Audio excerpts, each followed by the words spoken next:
Hey guys, welcome back to my channel. In today's video, I want to talk about two personal finance apps, Mint and Personal Capital, by comparing and contrast their pros and cons, and give you a recommendation on which apps you should use for your financial needs. Before discovering these two apps, my financial situation was actually quite a mess. I had no idea where I stand in terms of my monthly cash flows and what my total net worth is, and most importantly, am I actually in a good trajectory reaching my financial goals, whether that's saving for retirement, saving for kids' education, or just simply building wealth. I was so happy and relieved after started using these apps, and they are a complete game changer for me because A, I was able to first understand my current financial situation, and B, allow me to take actionable steps reaching my financial goals. So before I start diving into these two apps, I just want to say a big thank you to everyone who has supported me so far. I've recently reached 100 subscribers, and it's a pretty big milestone for me. So if my content is helping you in any tiny shape or form, please do let me know by subscribe, like, and comment below. So without further ado, let's start. In this video, I'm only gonna be focusing on the web version of these two apps by walking you guys through their pros and cons across these 5 dimensions. Its budgeting function, its investment function, its capability for alerts and planning, ads, and finally convenience. So let's start with their budgeting capability. Here I'm gonna walk you guys through my screenplay so you can clearly visualize what the website looks like. Alright, so we're at mint.com right now. Mint is part of the Intuit family, which also owns TurboTax and QuickBooks. To sign up, the very first thing you need to do is to link and upload all your accounts. Once we go into the budget function, what I like about Mint's budget function is that it allows you to put in your income and your expenses. So it already has a bunch of building categories. The ones you can see right now, I have it budgeted for coffee shops, grocery, restaurants, and shopping. And you can modify them as you go. Everything else right now, I consider some of them are more like fixed expenses or essential expenses. So I didn't really create a budget for them. But let's say if I want to create a budget for air travel, I would go here and then maybe my monthly air travel is like $50. Save, so air travel will show up as part of your budget, and you can increase it or decrease it as you wish. So overall, I quite like Mint's budgeting function because it has the granularities and options for you to add and subtract. Now let's look at personal capital. You can go into banking and budgeting. So to do that, again, similarly, you need to link all your bank accounts.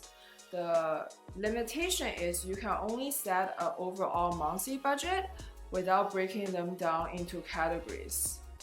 So let's say I do 9,000 is my monthly budget, and this will tell you basically what your total spend is and how far you're under or over.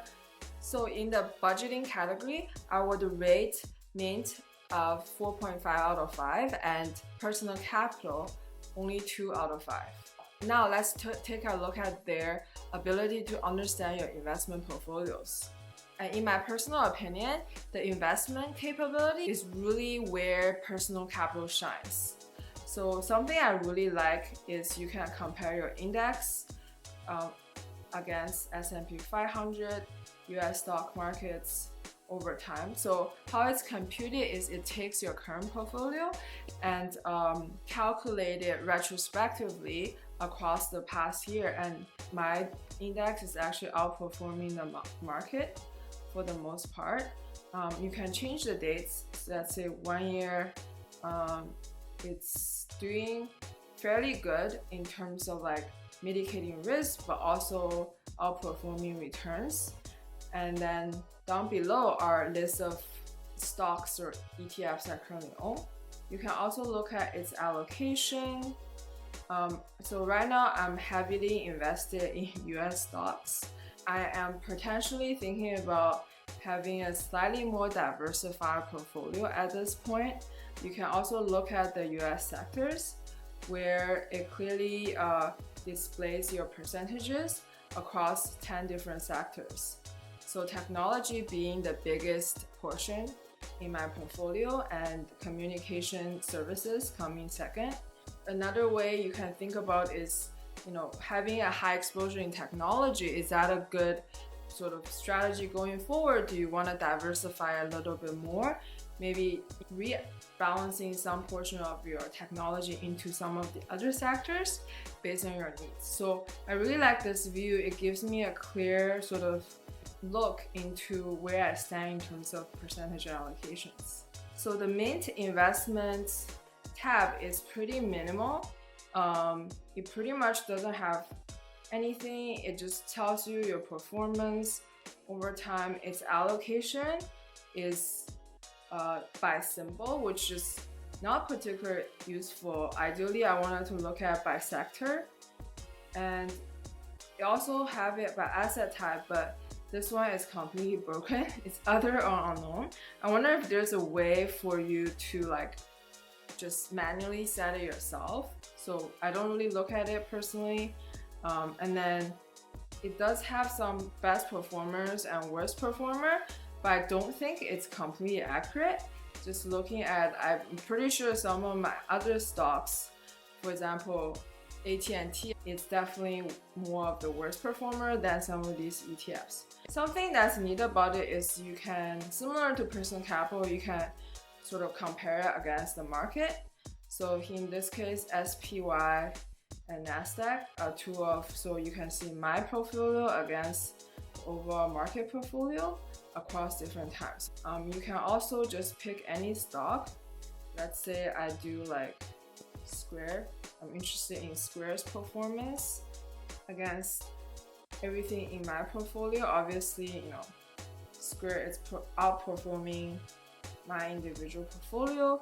However, sometimes this ticker search doesn't always work. For example, I search for Google, it's telling me we could not find the stock data. So if I were to give a score in this investment category, I would probably say 2 out of 5 for Mint and 4.5 out of 5 for personal capital. Now let's move on to the third dimension, which is alerts and its planning capability. So what I mean by this is whether this app has the ability to understand your gaps in your current portfolio and give you suggestions on how to improve it. Start with Mint. It does have this alert function. It will tell you how much you've spent.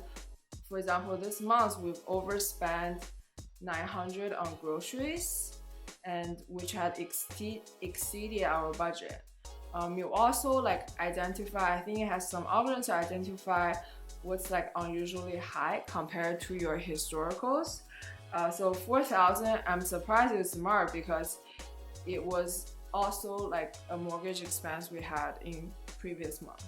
Both apps actually have the ability to add your credit profile. So credit score will also give you alerts that if a new account is added. And finally, there's another large expense that's asking me to look into. So let's say I was curious about this expense.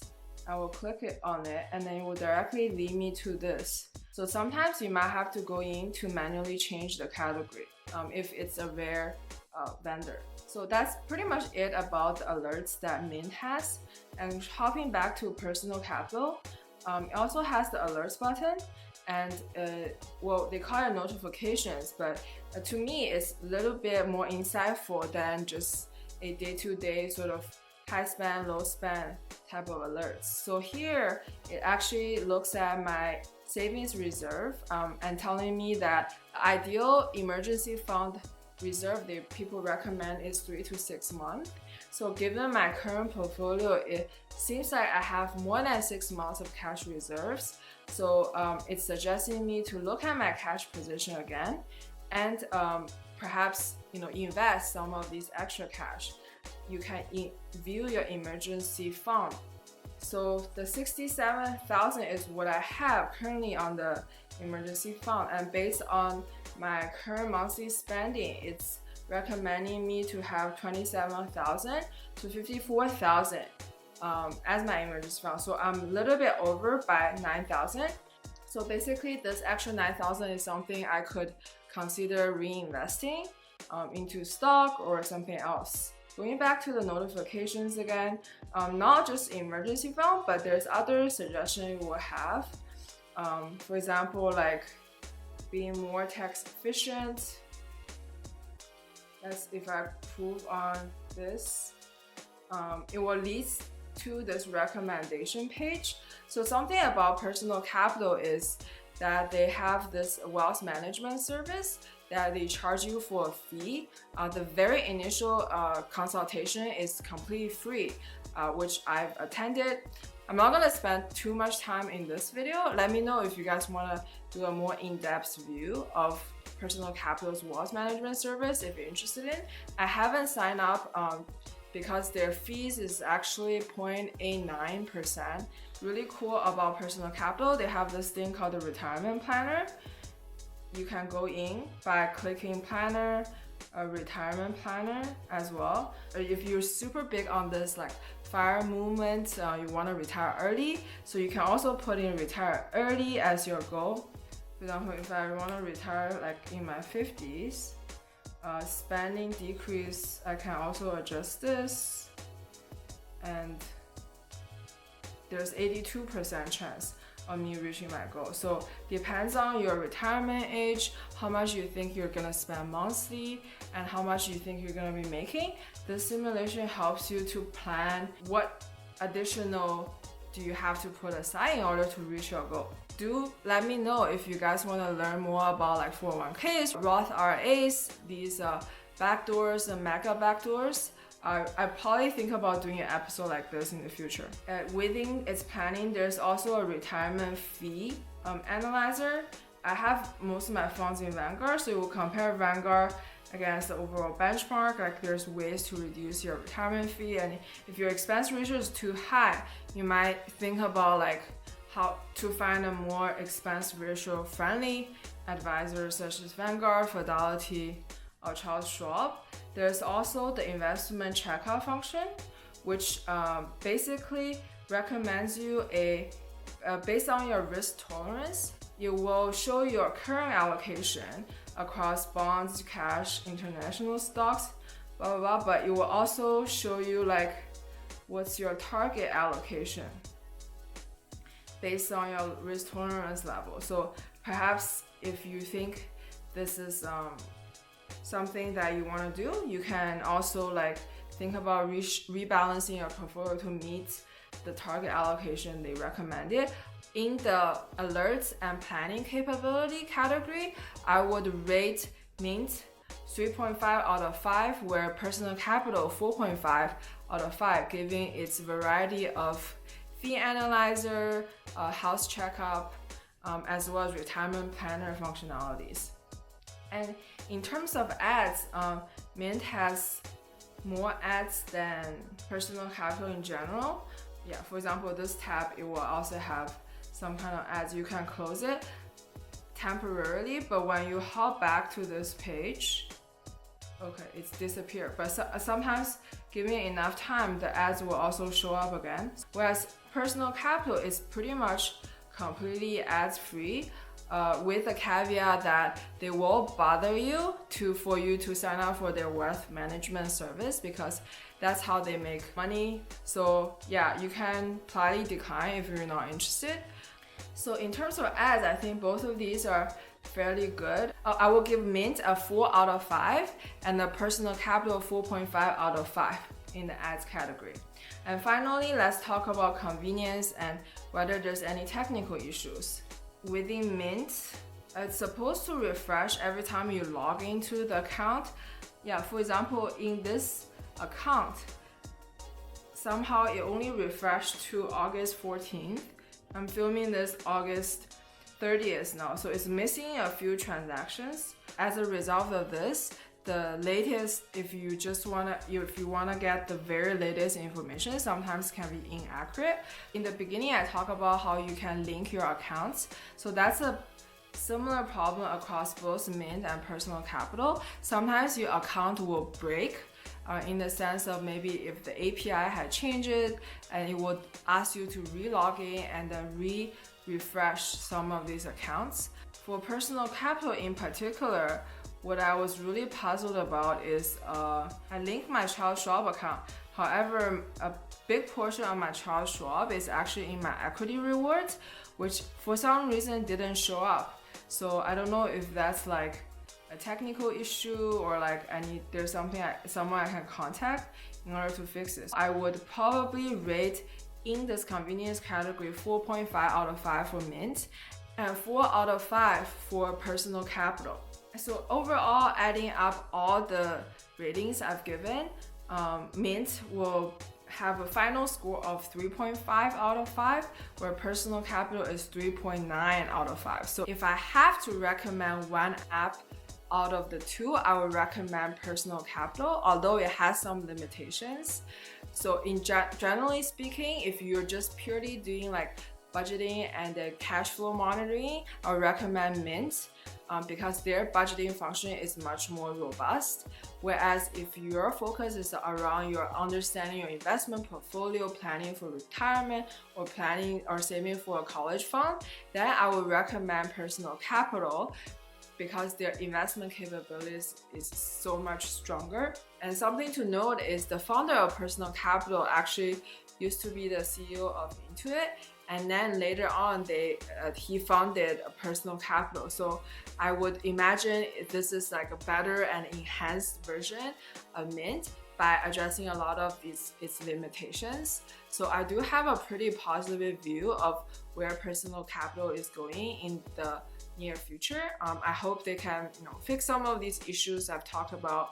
I'll make sure I provide a sign up link for both Mint and Personal Capital in the description box so you guys can check it out. I hope this video will be beneficial to you when you're choosing between different personal finance apps. And if you have other recommendations on apps you personally use and find it really helpful, please comment below as well. I'd love to know. Until next time, bye guys.